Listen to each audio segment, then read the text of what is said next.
அந்நாள்களில் அவர் வேண்டுவதற்காக ஒரு மலைக்கு போனார். அங்கு கடவுளிடம் வேண்டுதல் செய்வதில் இரவெல்லாம் செலவிட்டார்.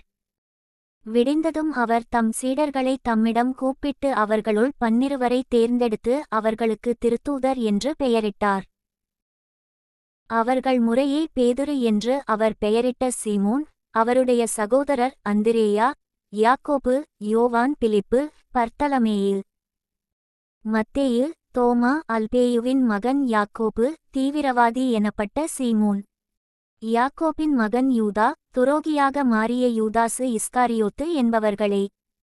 இயேசு அவர்களுடன் இறங்கி வந்து சமவெளியான ஓரிடத்தில் நின்றார்.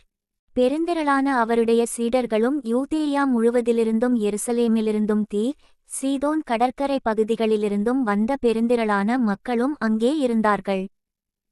அவர் சொல்வதை கேட்கவும் தங்கள் பிணிகள் நீங்கி நலமடையவும் அவர்கள் வந்திருந்தார்கள்.